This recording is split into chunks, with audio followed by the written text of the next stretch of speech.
Kreml Hair Tonic and Kreml Shampoo present the new adventures of Sherlock Holmes, starring Nigel Bruce as Dr. Watson and Tom Conway as Sherlock Holmes. Now, once again, it's time to keep that weekly appointment with our good friend and host, Dr. Watson. Good evening, Dr. Watson. Good evening, Mr. Bell. As usual, you're punctual to the minute. Pull up a chair. Make yourself comfortable. Why, thank you. That's it. I see that you have the old black tin dispatch box out again, Dr. Watson. I deduced that you were going over your notes on tonight's case. Elementary, my dear boy. Among the records, I came across some notes of some cases that I'd almost forgotten. The shocking death of Crosby the banker, the Allotine tragedy, and some data on the unusual contents of the ancient British pharaoh. Oh, those stories sound pretty intriguing, Dr. Watson. Indeed. I shall tell them to you some other evening, Mr. Bell. Tonight, I'm going to recount an adventure that took place in the heart of the beautiful English countryside. I call it The Adventure of the Tolling Bell. Well, that story began in a small country village of Congforth.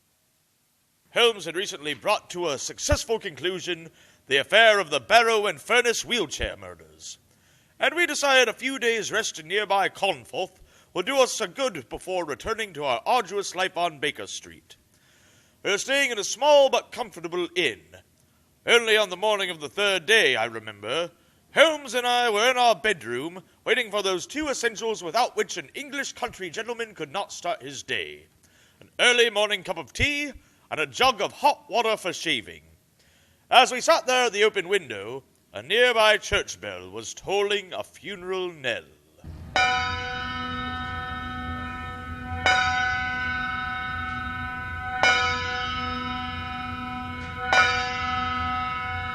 There must be a funeral in the village, Holmes.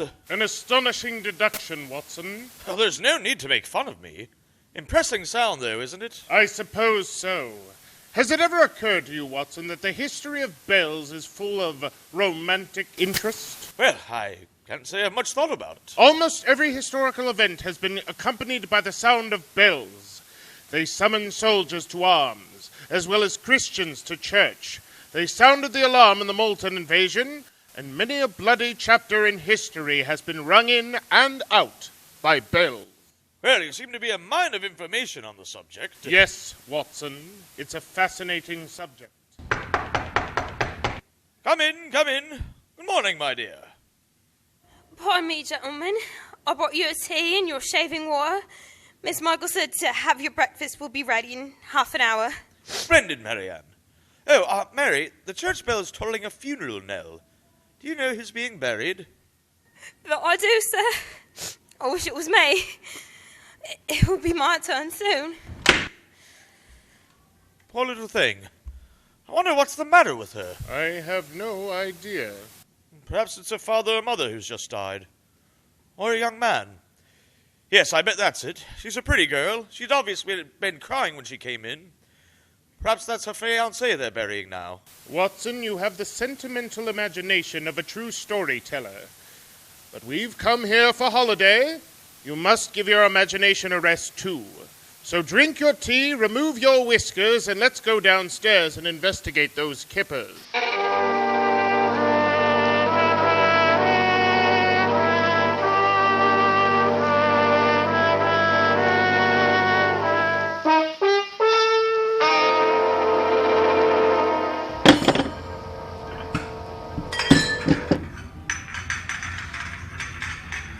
You like your kippers, gentlemen?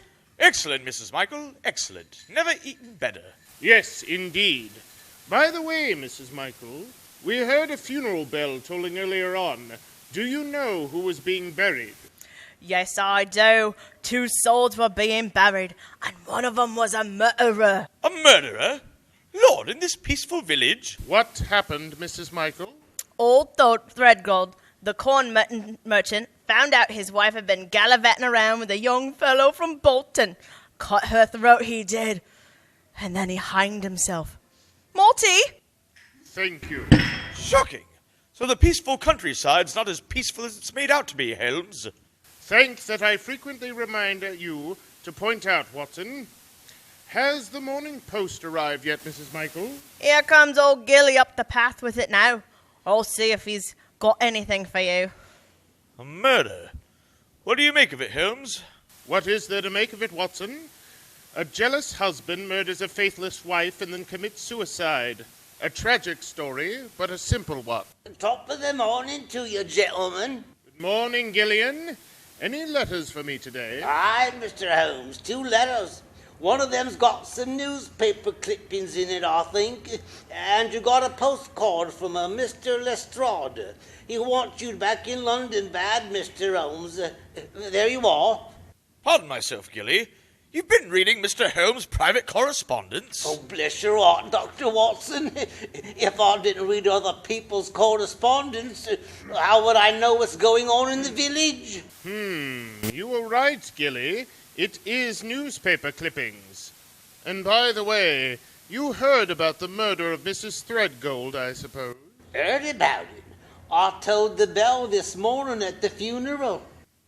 Do you say you're the bell ringer as well as the postman? Bless your heart, yes, Doctor.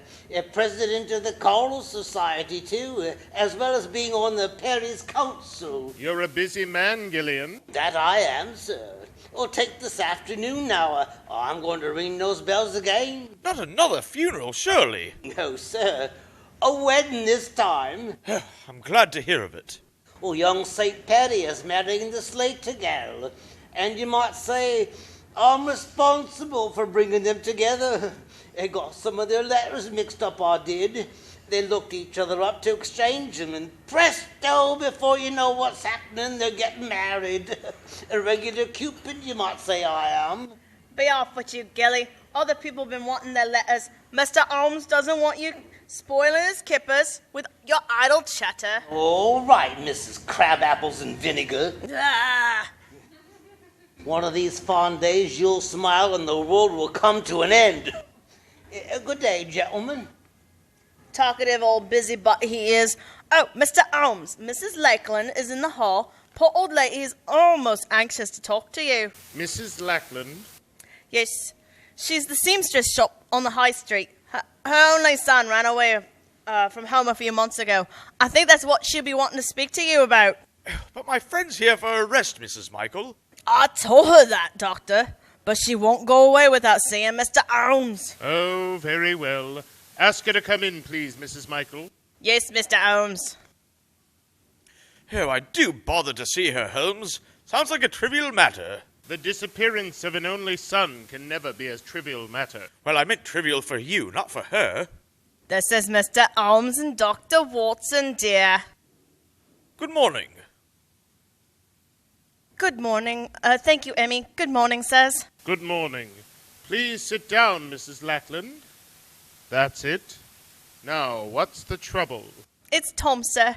My only son. He left me 4 months ago, and I've not seen a night of him since. You've had no message from him since he left? Not a word. I'm fair out of my mind, sir. Have you any idea of his reason for leaving the village, Mrs. Lackland? None, sir. He was a good boy. He worked hard, and he didn't fool around with those flibbity-gibbet girls in the village. I think he met with foul play, gentlemen, and I want you to find out about him for me. Mr. Holmes, I've heard say in the village that you're the greatest detective in England. Mrs. Lackland, I'd be glad to help you, but you've given me no clues to work with. I'm afraid I'll just have If it's money you want, I've got £20 in me poster savings. It's all yours. If you can bring me Tom home, or at least tell me he's safe. Mrs. Lackland, I wouldn't dream of accepting a fee. However, I shall give your problem some thought. If I arrive at any conclusions, I will get in touch with you at once. God bless you, Mr. Holmes, and good morning to you, sirs. Good day. Good morning, Mrs. Lackland. Poor old thing. I don't see how you can help her, Holmes. Nor do I, at the moment. But a young man who has grown up in a small village like this may have led a life that his mother is totally unaware of. You said you have to work on one of your stories today, Watson. Yes, I have a letter from the editor of the Strand magazine yesterday requesting a manuscript as soon as possible. Splendid. Then you must stay at the inn and work on your latest masterpiece, while I scour the village to see what may be found out about the missing young man.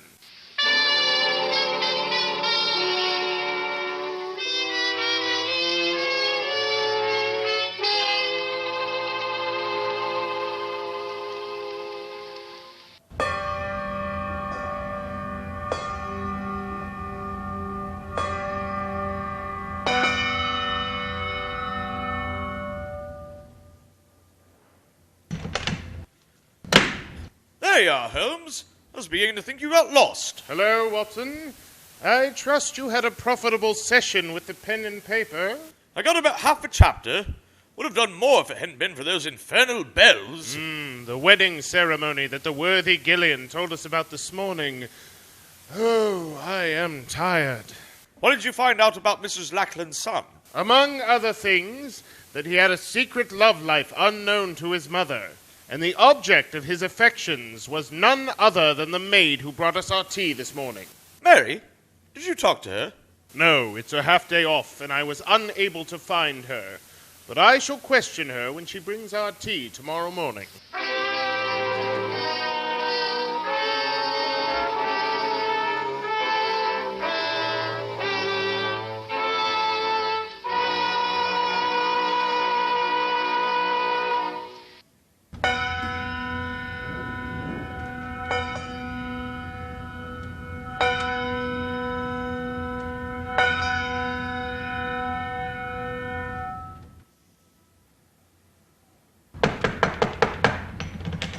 Come in, Mary. Oh, Mrs. Michael. Good morning, gentlemen. Here's your tea and shaving water. Where's Mary this morning? She didn't come to work. Must be feeling ill again. Not a reliable girl. And no better than she ought to be, if you ask me. It's no job for me to be carrying tea and hot water up the stairs. I hear the village bells tolling for another funeral. Does Conforth have a burial every morning? I really don't see how the population can run to it. It's not a suicide, sir. Another suicide? Good Lord. Old John Letterby, the baker. He was expecting some money from his son in Australia, and it never came. They foreclosed on his shop, and he hanged himself. Will you be wanting a couple of boiled eggs with your breakfast, gentlemen? No, I haven't much of an appetite, thank you very much. Yes, sir. That woman seems absolutely heartless. She almost smacks her lips when she tells of these tragedies. Yes, Watson, I noticed it. This peaceful village is beginning to seem strangely sinister to me. And since you have no appetite for breakfast, perhaps you'll join me on a little excursion as soon as we're dressed. Of course. Where are we going? To see the maid Mary. I'm anxious to talk to her before another funeral bell begins to toll.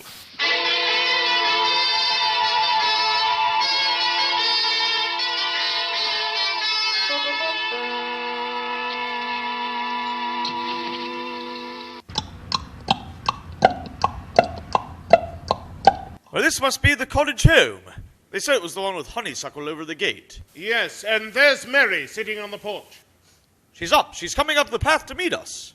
Good morning, Mary. I'm sorry you're not feeling well. Mr. Holmes, Dr. Watson, why have you come here? Not to ask about my health. What should a servant go mad at a gentleman like you? Oh, you misjudged us, my dear. I assure you that No, Watson. Let's be honest and admit we didn't come here because of your concern for Mary's health. Then why did you come here, sir? Mrs. Lackland asked me to try to find her son, Tom. Tom? Yes, Tom Lackland. I thought you might be able to help me, Marion. If I could help you, Mr. Holmes, I'd be helping myself too. Here comes Gilly, the postman.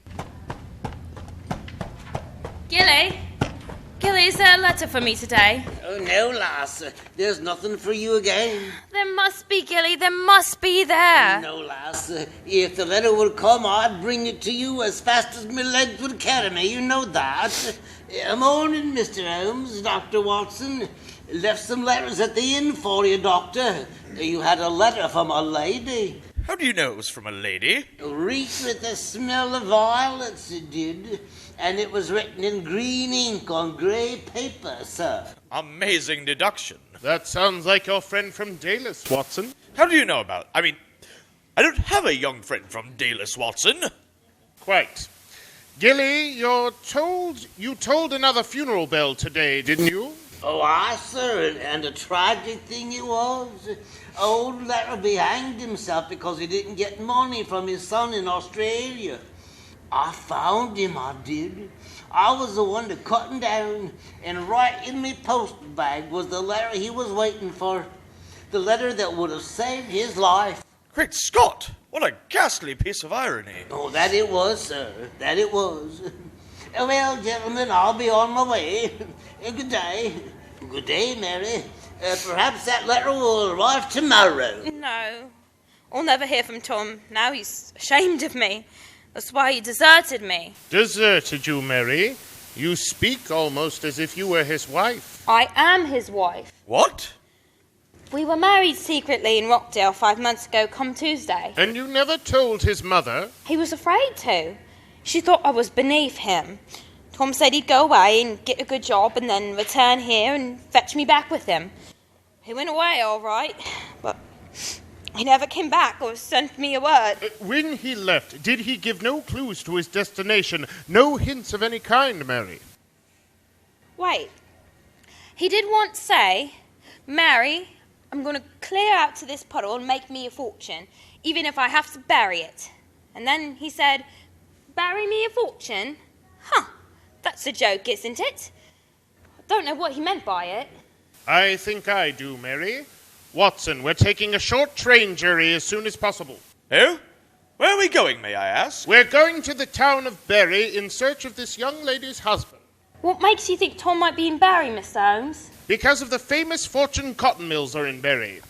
It would seem possible that when your husband joked of burying his fortune, he was talking about the mills there. Wherever he's gone, he won't be coming back for me, I know that. No. Don't talk like that, my dear. Remember, you have friends, Mrs. Lackland.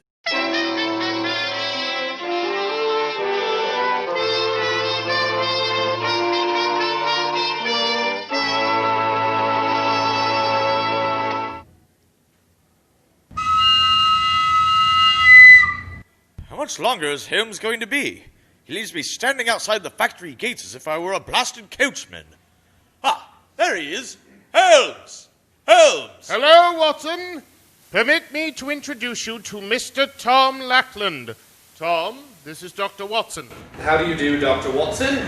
How do you do? Never mind how I do, young fellow, me lad. How do you do? Your behavior has been absolutely shocking. Shocking! Now, what are you talking about? Leaving your dear old mother and deserting your pretty little bride because you're ashamed of her. You're a scoundrel, sir. You deserve a good horsewhipping, and I've a good mind to give it to you. I don't know what you're talking about, Dr. Watson, and I do not like the words you use. And if it's violence you want, I don't mind telling you that I am an amateur heavyweight champion of the county. You are now? Oh, no. No need to become aggressive. No, let's waste time being acrimonious, Watson. Let's get back to the station as fast as we can. The return of the prodigal is long overdue. We must give him every opportunity to kill the fatted calf.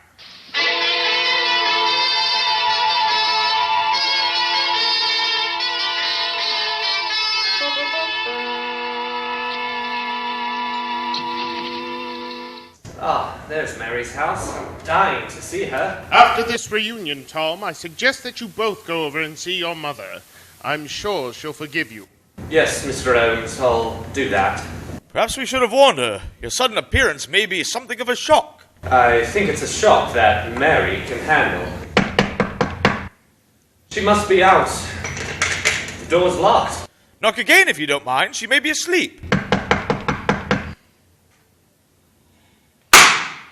Great heavens! That was a revolver shot! Come on, Watson. Help me break in the door. Come on. Oh, there we go.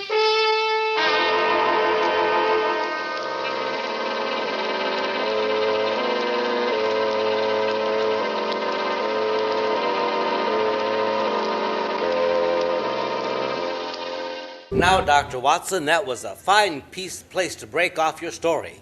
You left me right on the edge of a cliff.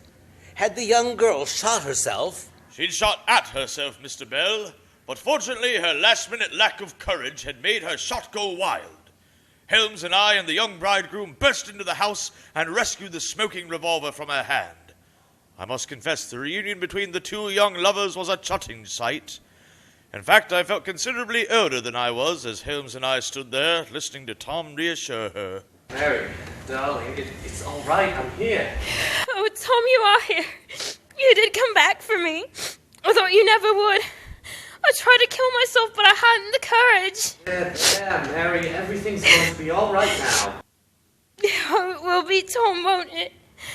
Oh, I'm so tired. And now, Tom, I think the time has come to reassure Mary that you did write to her. Of course I did, Mary, darling. I sent you money and told you that I'd be back here to take you to Barry as soon as I'd saved up enough. You wrote to me, Tom? Twice a week, and I wrote to Mother, too. Then why didn't I get the letters? The answer to that should be obvious, my dear. Gilly the postman deliberately withheld them from you. Gilly? Great heavens, why? I have my suspicions, strong suspicions. But I will have to get proof. Tell me, Mary, the day before yesterday, Mr. Threadgood murdered his wife. Do you know how he learned of her infidelity? Well, I'm not sure. But I did hear Mrs. Michael say it was through some letters that got mixed up. The letters addressed to her were delivered to his office instead of at the house. Gilly again. Precisely. Surely the whole terrible pattern begins to take shape. Tom? Yes, Mr. Holmes? I'm going to lay a trap. To spring it, I shall need your assistance. Of course, Mr. Holmes. I'll do anything. Wait here with Mary until darkness falls. Then muffle yourselves up and go to your mother's house. Wait there in hiding and let no outsiders see you until you hear from me. Since you two lovebirds have been separated for 4 months, I don't imagine that will be too unpleasant. Quite, Watson. You understand, Tom? Yes, Mr. Holmes. Good. Come on, Watson. What's your plan, Holmes? I'll tell you as we go. One thing I can promise you. Before the sun is very high tomorrow, I shall free this village from one of the most subtly evil powers I have ever come across.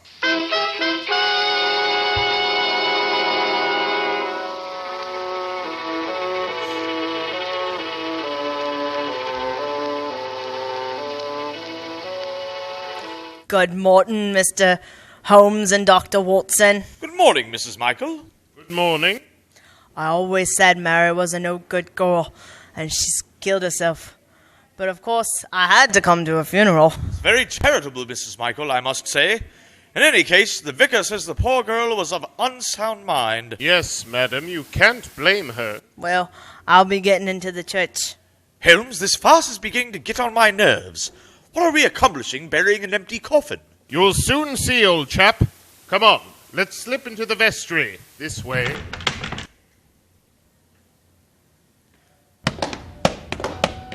Where are we going, Holmes? Up the stairs that lead to the belfry. Ah, here we are. Well, suppose Gilly turns nasty when he finds out we know his secret. Then we must handle him to the best of our ability, Watson. Well, I must say, I do not relish the thought of a tussle high in the belfry of a church. The man must be insane. Obviously. That's why his power must be destroyed. This door apparently leads to the belfry. Keep your wits about you, Watson. Good morning, Gilly. Mr. Holmes, Dr. Watson. You come to see me at work. That's nice of you. Not often I get company up here. We haven't come to see you here at work, Gilly. We know your diabolical work too well. Yes, Gilly, we know your secret. What secret's that? You're mad with power, Gilly.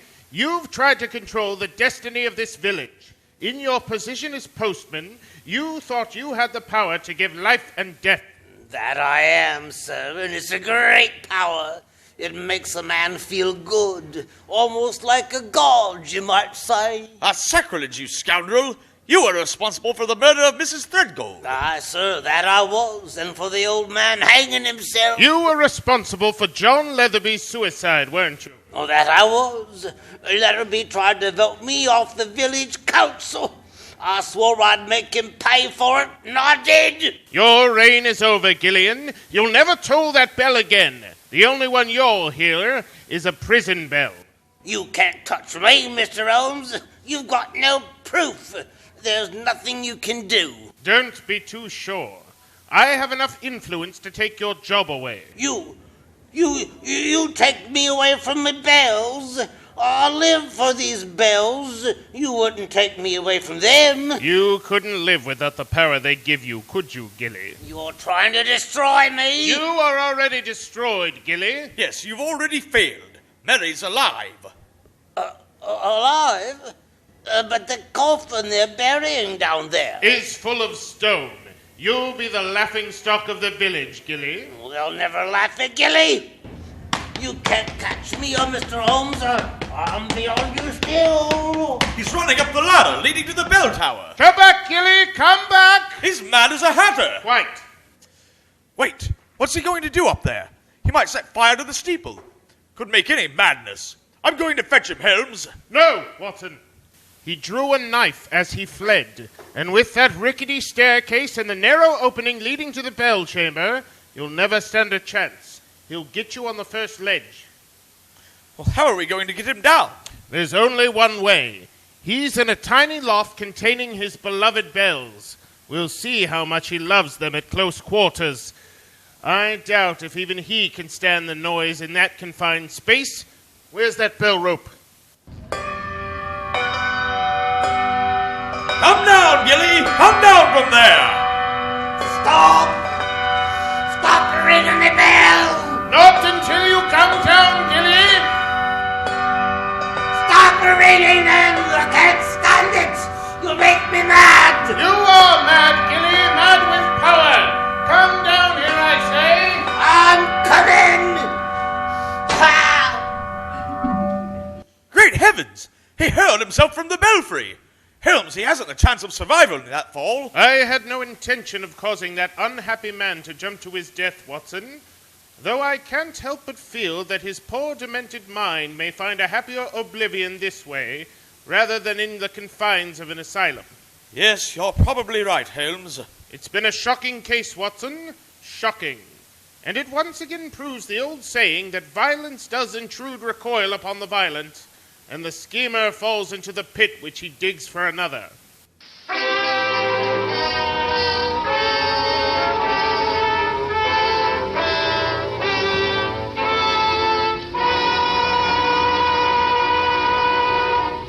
Now, Dr. Watson, what about next week? Well, now, let me see. What's left in here?